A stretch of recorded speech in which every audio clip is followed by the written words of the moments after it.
Hello and welcome to another episode of the e-commerce coffee break podcast. Today we want to talk about Google search AI and how you can combine different things there to make a better Shopify store to get the most out of it. Very complex topic, and we dive into this with the co-founder of Nimstra.com, Sebastian Hooker. He is the co-founder, and prior launching to Nimstra, Sebastian worked at Google as a cloud engineer. He began a new entrepreneurial journey when he spotted an opportunity to democratize AI, bringing Google Cloud Discovery AI to e-commerce platforms at scale, starting with Shopify. So let's dive right into it. Hi, Sebastian. How are you today? Hey, Klaus. Thank you. Doing well. Thanks for having me. Sebastian, AI, Google Cloud Discovery AI, that's a mouthful, and lots of our listeners will not know what it is. That includes me. So give me a bit of an overview what we're talking about and how that will help Shopify merchants to boost their business. Absolutely. So when most people think of Google, they think of search. Most people still go to google.com to find what they're looking for. There's an entire industry around SEO, around ads, marketing. Google is still very, very good at search. And what Google Cloud Discovery AI is it's a product that brings the power of Google search to e-commerce websites. So Google does have a cloud division called Google Cloud. They compete with AWS and Azure. And I think they really had to say, how do we appeal to retailers? How do we stop retailers from spending money on AWS or going to Azure? So they had to create these differentiated offerings. So what they did is they created a product, and it's been renamed a few times, but underlying the whole thing is what's called the Retail API, and it powers cloud retail search and recommendations AI. And it is an API that allows you to import your product catalog to Google Cloud along with what's called user event data. So think of page views, adding to cart, checkout, conversions, things like that. And it learns from all of that data and provides AI-powered search and recommendations on e-commerce storefronts. So some major retailers you've likely heard of, like Macy's and Lowe's, have both used this product. It is implemented on their websites today. If you do go and search on one of these websites, that is Google's search and AI-powered product discovery powering that experience. So that's kind of an overview of the product. So you get the 300-pound gorilla Google search into your small, medium enterprise Shopify store. Now, tell me, what's the downside if my search is not completely optimized in my store? What kind of impact does that have on my business? Yeah, so we really look at conversions from search when we're trying to see if a customer would be a good candidate for this product. So a lot of times when users are searching on a website, they don't really know exactly what they're looking for, and product catalogs don't always know what to show. So if you are a retailer who sells clothes, you might sell women's clothing. And what customers might do is come to you and type in red dress in the search bar, and they're looking for a red dress. What traditional search tools do is they look at your product descriptions, your titles, your meta fields, and kind of count like how many times does the word red show up? How many times does the word dress show up? And we're gonna, calculate that up, maybe do a little bit of matching and put that in the top left result. But what Google's product does is slightly smarter than that. I say slightly, but it's dramatically better than most off-the-shelf products, and even better than some of the best-in-class ones out there you've probably heard of. But what they do is they say, okay, when people search for a red dress, what do they actually purchase? Do they purchase red shorts? Do they purchase yellow t-shirts? And what they can do is take the intent of some of this behavior and return results that are most likely to convert. So sometimes in early implementations, we see results that don't look like they make a lot of sense, but they actually are very unique to the way customers use that specific product catalog and how they use the search. And if you have a poor search experience, you're going to have fewer conversions from search, fewer revenue. I think the obvious pieces are there, but what happens if you're a larger brand or maybe even a luxury brand is consumers view you negatively. So if e-commerce is a huge part of how you drive your business and you offer a prime in-person retail experience, but frankly, your website experience leaves a lot to be desired, people actually remove their opinion of your brand from kind of their hierarchy there. Makes perfect sense. Obviously, as you said, stores with a huge catalog, and that's also what comes to my mind is like if you have a typo in there, the search engine will not find what you're looking for because they were looking for the product description and exact match. Now, how much is a AI involved in your solution? Yeah, so AI is a huge part of the recommendations AI solution, and a smaller part of the search solution, but still very, very powerful. I tend to be careful with those two letters AI. It feels like every company is trying to rebrand themselves as an AI company these days. And the reality is, when we set off to do this, we don't actually compete with Google. We help merchants on Shopify and other e-commerce platforms adopt Google's tooling, because frankly, Google is better at AI than we are. What we are really good at is building very, very fast and effective middleware so that users can get value out of these AI platforms quickly. So AI really does power all of the Google side of things. We focus less on the AI side and more on helping activate AI. But one of the products as part of this retail API is called Recommendations AI. And at the core of it are models that are trained on your browsing data to return items such as frequently bought together, others you may like, similar items.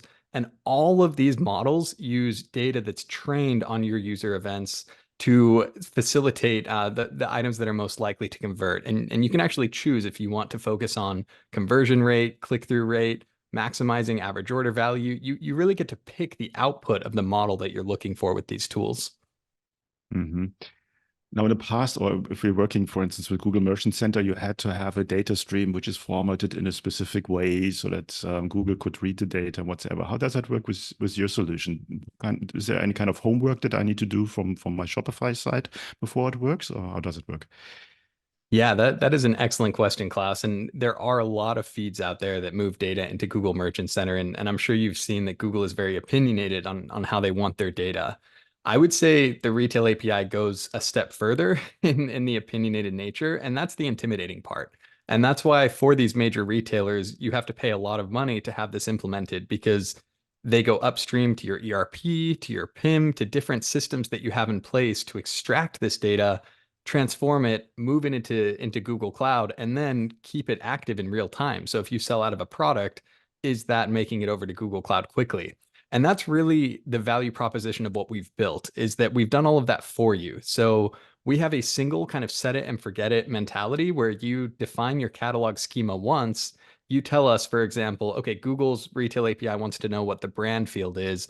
In Shopify, is that your vendor? Do you use a custom meta field for that? Just tell us once, and then on all of our imports, we map that data for you, and then we keep it in sync in real time. And the only time you have to go back and edit that is if you add custom metadata to your catalog or you add product colors to your catalog. Hmm. Earlier, you said that the algorithm needs to learn a little bit about your business on what you offer. How does that work? How long does that take? Yeah, so this really depends on how much volume of traffic is coming into your store. So to be fair, this is not a product for every store. If you don't have, give or take at least 1,000 SKUs and at least 10,000 visitors a month, these models are not going to have enough training data to really add value. But the more you use it, the better it gets. So depending on when we start training the models and when we start actually using them, this can be as soon as a week. It can be as long as a month, depending on the site and the amount of traffic coming through. But generally speaking, the search results are going to be miles ahead of an existing solution on day one, and they only get better from there. So the idea of, okay, yes, intent-based search works very well on this product catalog, and now as we combine it with the actual purchase behavior, we see improvements. But one thing we do to combat this, if you've been collecting this data already, if you have Google Analytics in place and you have this user event data, what we can do, it's a bit more of a manual process today, depending on where that merchant keeps this data, but we can upload historical data as training data, so you don't have to wait from the day of installation to train the models. You can actually use your former data to onboard here and get value out of that much more quickly.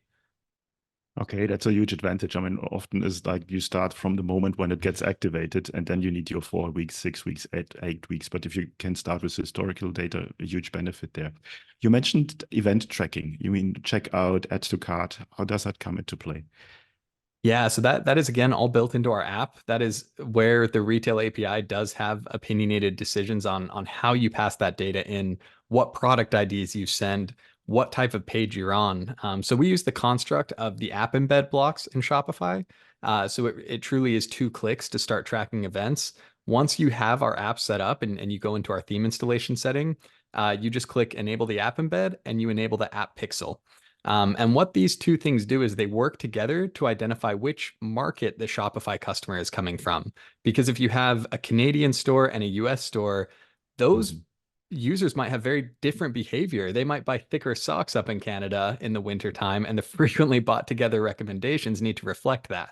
So what our user event tracking pixels do is it first identifies what Shopify market you're coming from, and then it sends the data to the correct backend place in the retail API so that the training data is using accurate location data as well. Mhm.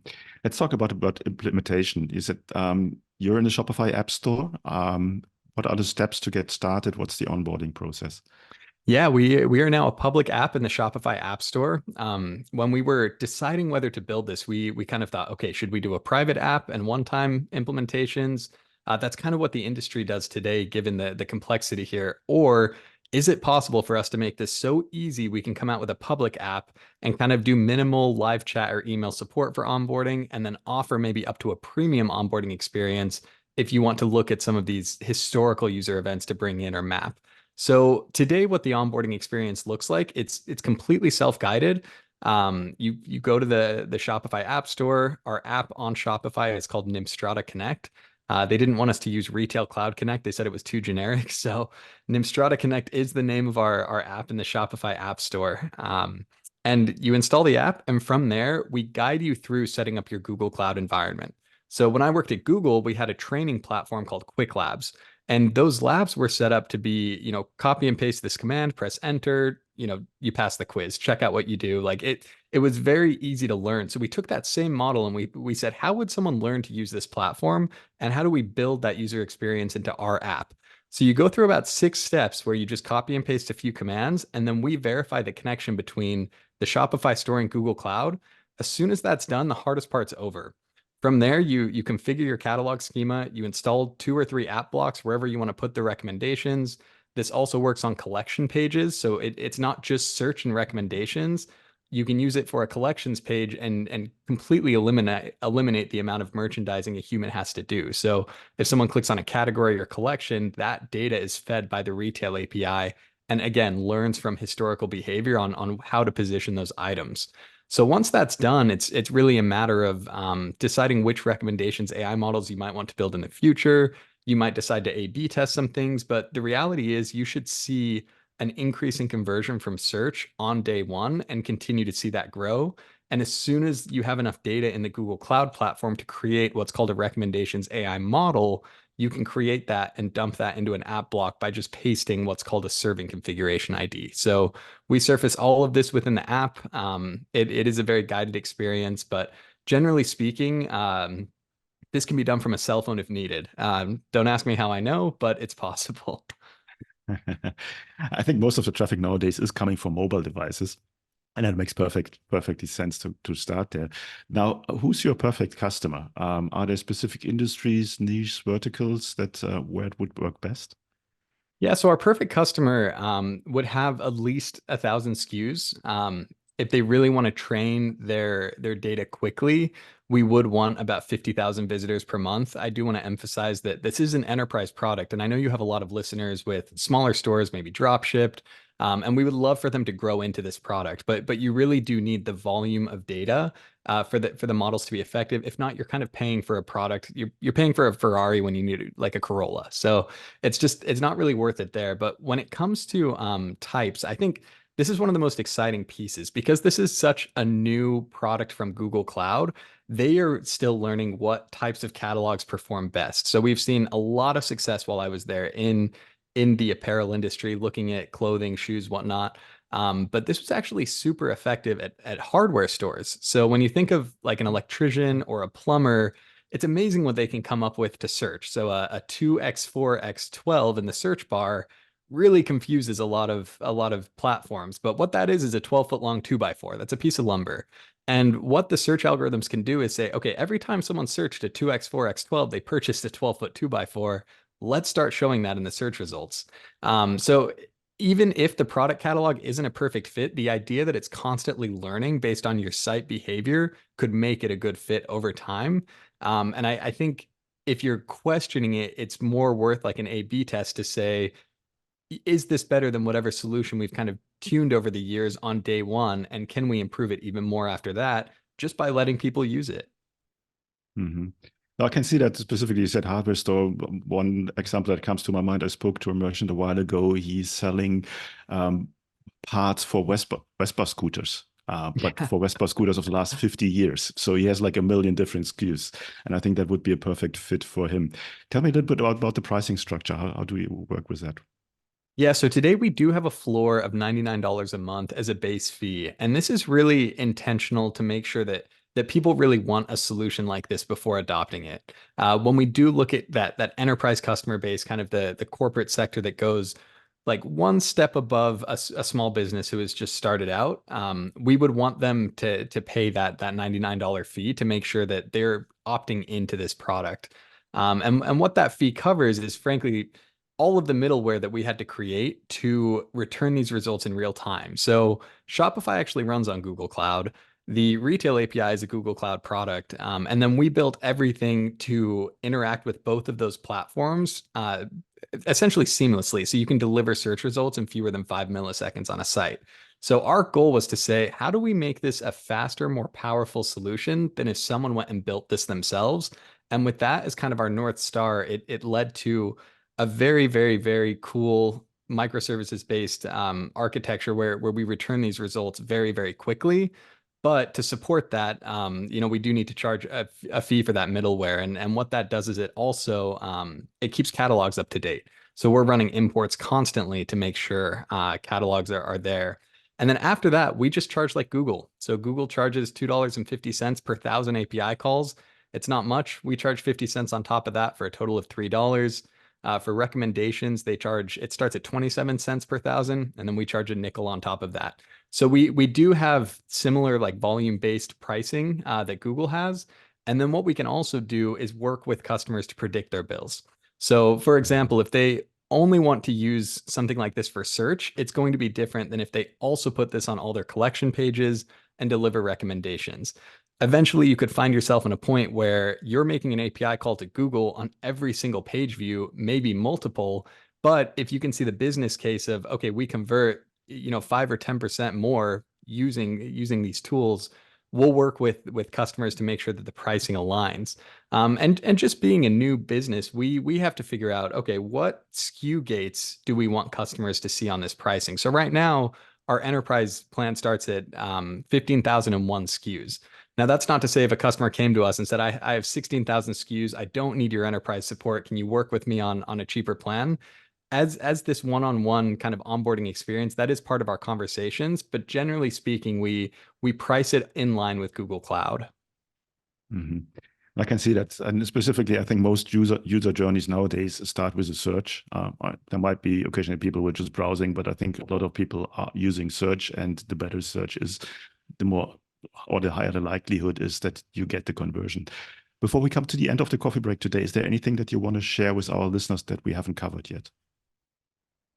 Yeah, I think at a really high level, knowing where your conversions are coming from and where that can be optimized is important for any merchant. We were very surprised at some of the increases in performance on stores that we didn't expect. So if you want to run an A/B test with us, that's something we can do. Right now, we're covering the cost for 14 days, and that's not just our cost. We're actually covering Google Cloud costs as well. So if a merchant is interested in kind of seeing if this would be effective on their catalog, that's something that they can come to us and do. We are only accepting a couple more for our December cohort. However, this will be picking back up in January. But yeah, that is what I would leave listeners with. Okay, excellent. Sebastian, where can people find out more about you guys? Yeah, you can find us at nimstrata.com. That is the easiest place to find our website. If you Google Nimstrata, I'm glad to say we come up first now. And then on the Shopify App Store, our app is called Nimstrata Connect. You can sign up there on every single page of the app. There's a Get Help button in the top right. You can click that. You can live chat with us. You can set up a Calendly video meeting if you want to do a guided onboarding over screen sharing. We really do aim to kind of iron out any kinks in an app. We are a new app, so any feedback from there we take very seriously. And for any merchant looking to add this to their website, we really want to offer a premium experience. Okay, sounds good. I will put the links in the show notes, then you're just one click away. Sebastian, thanks so much for your time today. I think it was a very good overview of how powerful search is and that you really should squeeze out the most out of it. And I think your solution helps with that. Thanks so much for your time today. Thank you, Klaus. Thanks for having me. Hey, Klaus here. Thank you for tuning in to another episode. Before we wrap things up, I've got a couple of important points to share. Firstly, if you have enjoyed today's episode and want to support the show, here's a simple way to do it. Help me out with that algorithm magic by liking, commenting, and subscribing on your favorite podcast app. And if you're feeling extra generous, leaving a rating would be great. Your support helps me bringing more impactful guests on the show, and it makes it easier for others to discover the podcast. Secondly, I want to talk about to all your business owners out there. Here's a question. Are you tired of juggling everything in your business while struggling with your marketing tasks? Fed up with hit and miss experiences of hiring freelancers or agencies that don't quite get your vision? But perhaps you're not ready to commit to a full-time in-house marketer just yet. Well, I've got a solution for you. Introducing our fractional marketing team. My team and I provide top-notch experienced marketing professionals to become an extension of your business. Not only will they save you up to 50% on cost compared to traditional hires, but they also take care of all this time-consuming, repetitive and complex marketing tasks that have been holding you back. And this way, you can concentrate on what truly matters, the core of your business. To learn more about how we can help you to scale up your online sales with a fractional team member, head over to our website, smart-ecommerce-marketing.com, or reach out to me directly and I'll get you the details. You will find the links in the show notes. Thanks for being a part of our podcast community, and remember, your support means the world to me. Until next time, see you then.